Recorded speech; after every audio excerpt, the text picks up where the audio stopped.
Welcome back. This is just a continuation of a series of videos that I'm making highlighting all of the computers in my collection as of right now.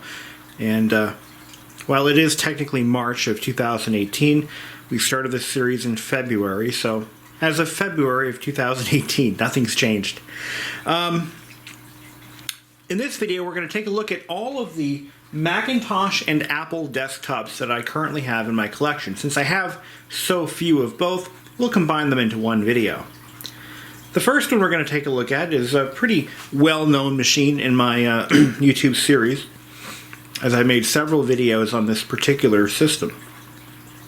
This is a Macintosh Performer 575, which is the consumer version of the LC 575.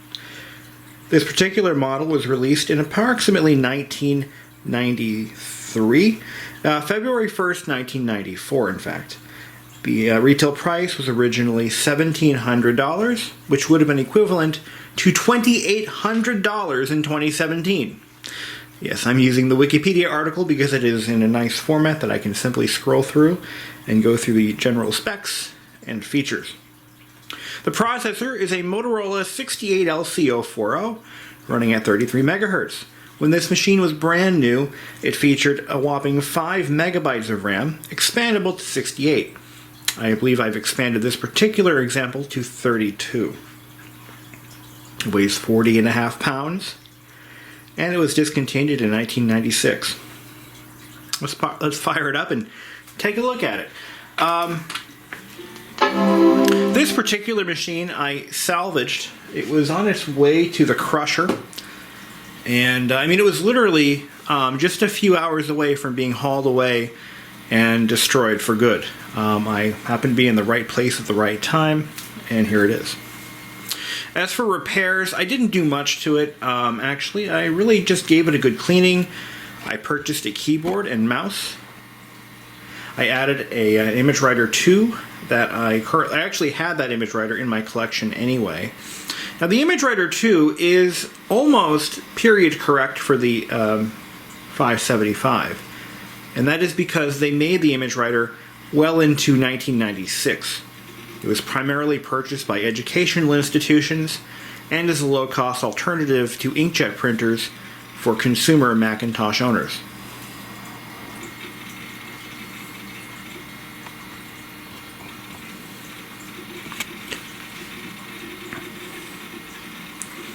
So let's take a quick look at it.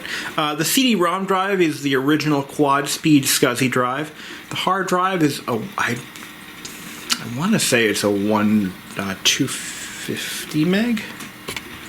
It is the original hard drive. I did not replace or upgrade it. So why don't we take a quick look. We'll zoom in on the screen, and I'll take over with the mouse and keyboard.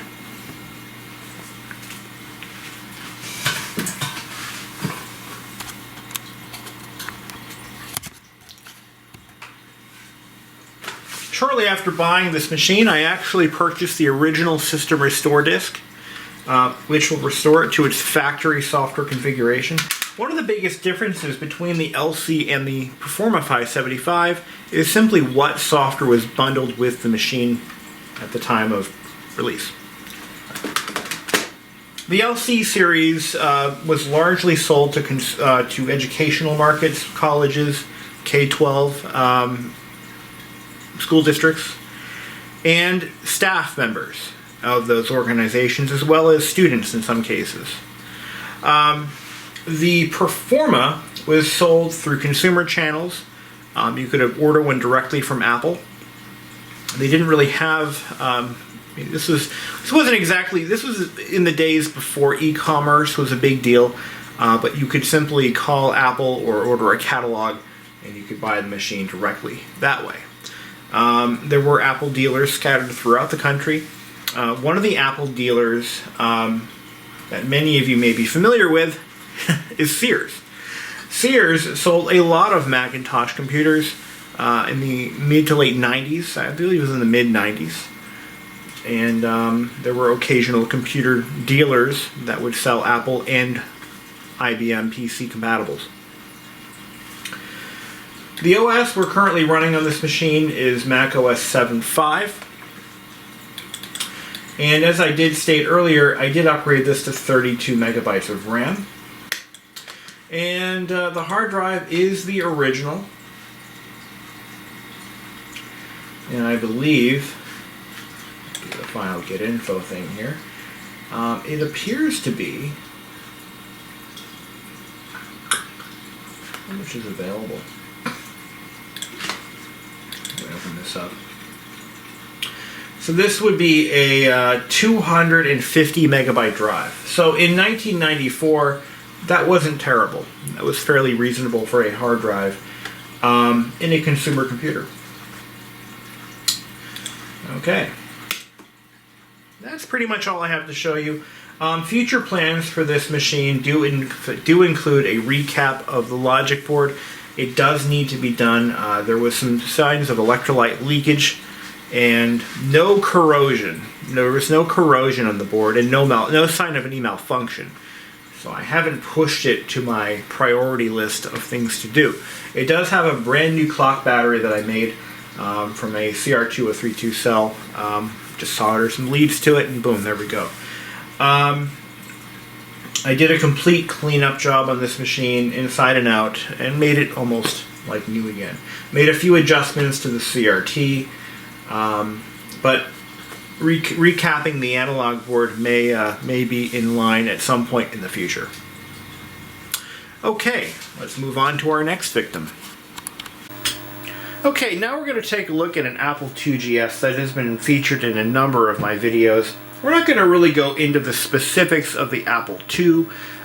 You can find plenty of videos on that, how the Apple II product line competed directly with the Macintosh line and how Apple tried to prevent that from happening, and of course how Apple killed off the Apple II and why. There are plenty of videos out there talking about that subject alone. But we're going to take a look at what my machine looks like and its history and condition it's currently in and what I've done to it. Well, that's easy. This one was purchased in around 1987 by my current employer, and it was one of about 30 or so that was purchased to outfit a brand new addition onto a major, to one of our larger buildings. It was in a public school, and this particular machine was likely an insurance replacement. When 30 computers were stolen, brand new in box, were stolen overnight during the opening setup phase of this new edition. When a new building is opened or prepared to be opened, there's still a lot of contractors in and out throughout the day, and many of them have access to the building after hours if needed, and unfortunately some of them are dishonest. And yes, we did have a major theft of equipment, and it is possible that this was a replacement for that original lot of machines. In about 1999, the Apple IIs were taken out of service and given away to anybody who would want them. And this particular lucky example was given to one of our teachers who used it well into the mid-2000s to run one particular piece of software. And upon her retirement, she decided she was going to sell her house and move away, and she offered the 2GS to me, thinking I might be interested in disposing of it for her. So I jumped at the opportunity and I said, absolutely, I will take care of it for you. And here it is. So yeah, I retrobrighted this entire machine. This was my very first retrobrite project, and only to this date, to date anyway. I replaced the clock battery. I replaced both ADB ports in the keyboard. I had to replace the 5 1/4 inch floppy drive because the one that I got with it is no longer functioning. And that's about it. I mean, I really just did some maintenance to it. I do occasionally fire it up and play with it a little bit. We're going to take a look at the the Apple GS OS, Apple II GS OS.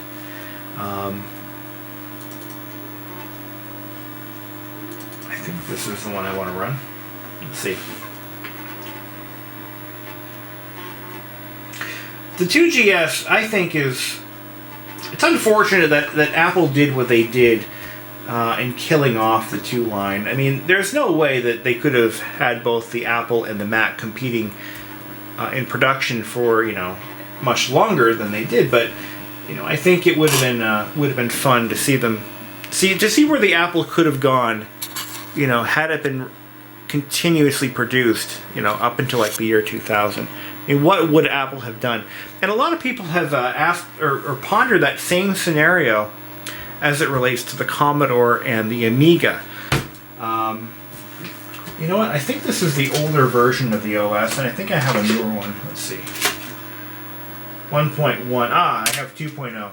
So this is a Mac OS. I'm sorry, GSOS 1.1. I do have 2.0. Let's restart it in 2.0 and see how different that is. Here we go.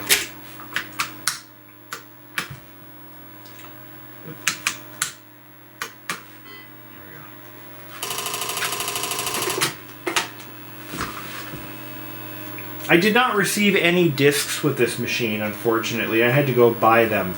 So I bought a couple of different packs of mixed software, and I did get 2 different versions of GSOS, but I believe 2.0 is all color, and 1.1 was basically black and white. So let's take a look.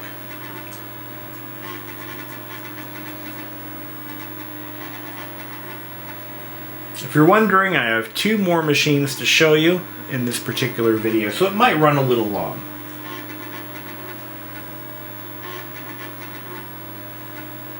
Unfortunately, the Apple 2GS is a very slow machine when it comes to booting. Another way that Apple kind of crippled it was they did not offer an internal hard drive, but there were external hard drives that could be used. I believe the Apple Cider, it's a play on words, Apple like a side drive, or cider like the fermented beverage, was a product that you could buy. And there were various SCSI interfaces available for the 2GS that could be used with a standard Macintosh SCSI external hard drive, like a profile, for example. So let's take a look at what this looks like. I have tons of software for this machine that I ended up downloading from the web and transferring using ADT Pro, and that's how I was able to get all the software that I have for this machine. And I have most of everything I need or want. It still shows up as desktop version 1.1, which is interesting. I thought this was a color, more intuitive. Maybe there's another version. That's just okay. I have others. I have Apple 2GS System Tools. Anyway, I think we're really just going nowhere fast here. So why don't we move on? Let's take a look at what it takes to get into the system menu. I believe it's Control Open Apple Escape. Brings up the system setup menu, and from here you can actually change the clock speed. Now, one of the things about the 2GS is that because it runs a 2.8 megahertz processor, when you try to run original Apple II software on this, which is designed to run at something like 1 megahertz, what can happen is that older software is designed to run at a slower clock speed. So if it has like a timer, for example, or there are certain animated features that require the system to run it at a fixed and slower speed, it can cause all kinds of weird things to happen. So you can just drop the clock speed down by going into system speed and changing it to normal. So that is an option. I can also set the display colors from this menu, and change my modem port speed, and I mean, there's just so many things I can do from this menu. It's quite a lot, actually. I can change the volume, the double-click speed, the keyboard repeat rate. I mean, just so many things. And of course, if I exit it, it doesn't quite bring back, I have to restart the machine for this to work right. But anyway, that's the 2GS. And if you guys want to learn more about the 2GS, there are other videos you can take a look at, but we're not really going to go that deep into these. Alright, let's take a look at our next machine. Another machine that is pretty well documented on my channel. This is the Macintosh Classic that I did a complete recap job on, and it's still alive and well. The Mac Classic, for me, was the first Mac that I was ever exposed to in life, and you know, back in 1995 when I first used one, it's hard to believe that this model is only about 4 years old back then. I really didn't like them, but I did appreciate how simple they were. They were more like appliances than hobby horses, and I always saw DOS machines as something like hobby horses. Like, you buy it, and you're always tinkering with it. You're making modifications, you're upgrading it, you're upgrading software, you're changing software, you're doing all these different things to keep it running at its optimum best. With the Macintosh Classic, it's really, you just buy it, you unbox it, and you use it. And I just found that to be quite fascinating. And interestingly enough, that's where Apple still is to this day. You buy it, you use it, and when you're done with it, you throw it away or recycle it, as the case may be. The Macintosh Classic was really just a raw function computer. It was meant for doing your taxes, writing documents, you know, communicating with others through email. That's really what it was made for. It was built for that. This was not built for gaming. This was not built for you know, really any high-powered computing application, because it just isn't capable of that. It's running an 8 megahertz Motorola 68K processor. That's a 68000. How many zeros are in that? I don't know. Doesn't matter. But it's the same processor that they put in the original Mac 128. But unlike the 128, it does feature an internal hard drive. This one would have had a 40 megabyte hard drive if it had one from the factory, and it did not. More on that later. A base of 1 megabyte of RAM, up to 4 megabytes available, and it had a 1.44 megabyte floppy drive. So the original 128 had a 400K single-sided floppy drive, no internal hard drive, and I don't believe it had the ability of an external hard drive either until later on. I think there was the Mac Plus that had the SCSI drive. But there was a hard drive available for the 128. It was, I believe, it used the floppy port. It was the profile. But anyway, we're digressing here. Same 9-inch monochrome black and white display, and really, it was like the original Mac, but you know, modernized a little bit. The Mac Classic was basically the Macintosh SE all grown up. And it was a way for Apple to offer a computer for $1,000 in 1990. But it wasn't the greatest computer you could buy for $1,000. It was actually quite horrifyingly bad. 1990-91 or so, I mean, really, who would want a 9-inch black and white display, a small little 40 meg hard drive, and not much else, and a processor that had been in production for, you know, 6 years. It just doesn't make any sense. But anyway, this example, again, it went through a complete recap job, a new clock battery. I cleaned the system inside and out. As I mentioned earlier, this machine did not come from the factory with a hard drive. This one came with, it was the basic configuration, 1 megabyte, no hard drive, $1,000 Classic. This was the machine that Apple was really using to just gain customers, gain users. One thing it did offer is, let's say I had a large collection of Macintosh software that I was using with an older Mac Plus or a Mac 128 or 512, and I wanted to upgrade to a newer machine, but I didn't really want to go all out. I could have bought something like this and continued to use my software as intended. Also, another potential customer would have been the new computer buyer. I never owned a computer before. I want the simplicity of a Mac. I don't have a lot of money. $1,000 really wasn't a lot for a computer in 1991. I would have bought something like this. Easy to use, good user base, good support base, plenty of software available. $1,000.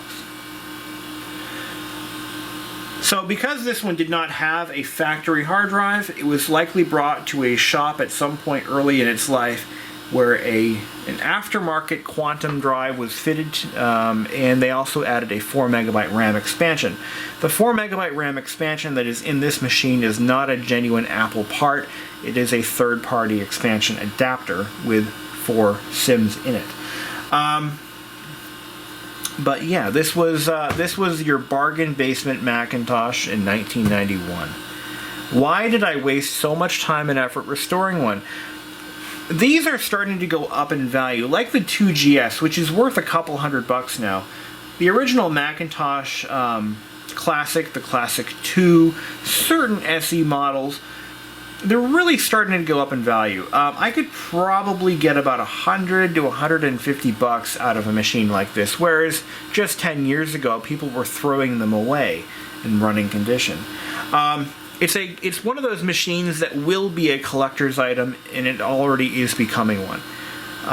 But for me, the Classic was that first Mac that I ever really had any exposure to, and I had to have one again. I just figured it was the right time, it was the right price, and I brought it home with me. I got this machine from somebody else through a bit of a horse trading deal. I traded my OmniBook, my HP OmniBook 800 for this, and I'm fairly happy with that trade. I'm glad I did it. I don't use this machine much. It's really just an oddity in my collection. It is restored. I had to replace the hard drive in it. It now has like a 250 meg hard drive. Way bigger than it needs to be. It's running macOS 7.1, and once again it has the, it's 150 meg drive. 160, 160, I think. It has the 4 megabyte RAM expansion still installed. That's as high as it will go. Let's take a look at some games that I used to play on the Classic 2s that we had in middle school. In fact, I have them. All these games are in a folder called AMS Games, Amherst Middle School, which is where I went to grades 5, 6, 7, and 8. And we played games like Motorbike. It's a very simple game. Let's take a look at who made it. Brad Quick, P.O. Box 231, Statsburg, New York 12580. Send no money, but please let me know how well you did. I should find out if this guy is still alive and send him a message and say, you know what? Your software is still enjoyed by millions. No, I don't know. So the throttle is controlled by moving the mouse up and down, and the gear selector is the mouse button. So we're going to click in gear 1. Gear 2. I'm going to slow down a little bit. You want to jump by pegging the throttle just before you hit this first obstacle. So let's try that again. And if you accelerate too fast, you flip backwards and you die. Here we go. You want to really pop that. There you go. Now if you go too fast over this first car, you die. That was good. Now I'm going to our second level here. This is how kids entertained themselves in the early 90s, folks. I didn't accelerate fast enough.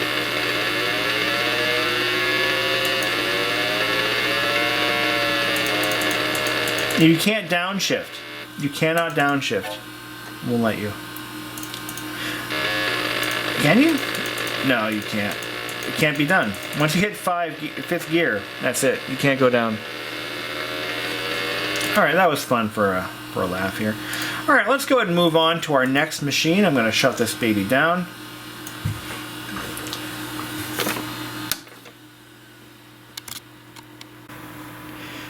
Alright, this is our last machine for this particular video. This is my my Apple IIc. They're going Mac, Apple, Mac, Apple. Now this computer I bought on Craigslist. I paid $50 for it. I had to drive all the way into Boston to pick it up. And the price was right. I mean, $50 for a 2C, and this was about 3 or 4 years ago. That was an incredible price. I could not turn that down. I would have driven much further for it.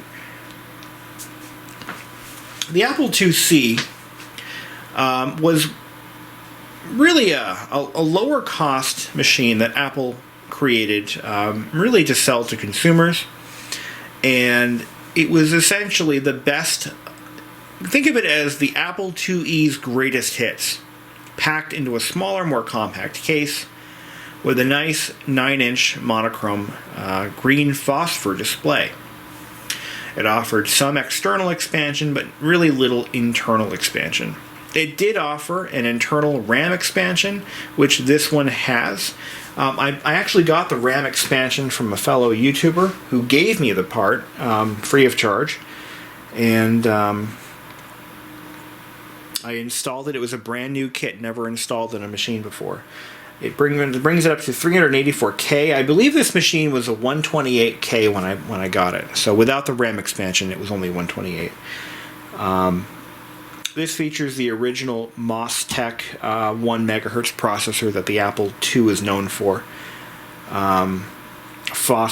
Composite display output, nothing more than that.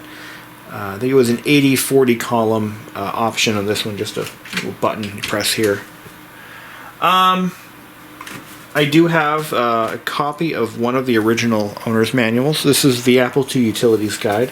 I'm still looking to acquire a complete set of them, just so I can have them on hand. Not that I would use them. But what made this machine unique is this was the first portable Apple ever made. The first portable computer that Apple ever offered. And it also, there was a third party and possibly even a factory optional LCD display that would clip on the back here, and it used a special display adapter. You cannot connect any other display to this port besides that original display option. It does feature, of course, the ability to plug in an external floppy drive, but it has to be a special floppy drive, which I do have, and I haven't really found much of a use for it, to be honest. But joystick and a mouse port here. It has 2 serial ports. These are 5-pin DIN ports, 1 communications port, 1 printer port, and which is unusual. It's a very different connector for Apple to have used. And I think it's unique to the IIc. A built-in floppy drive. This is a standard single-sided 180K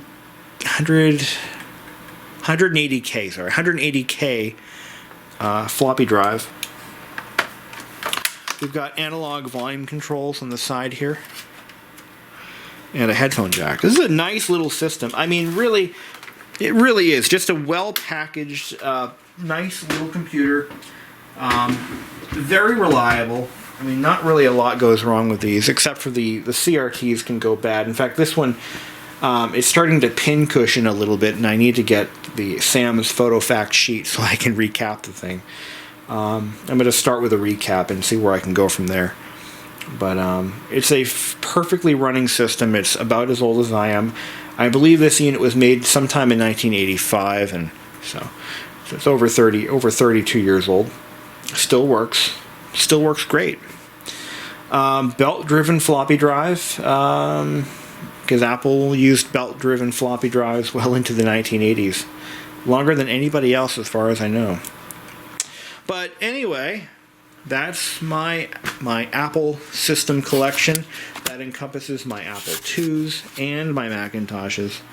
And That's really it.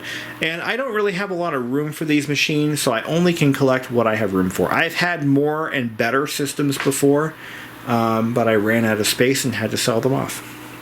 But as of right now, March 2018, this is what I've got.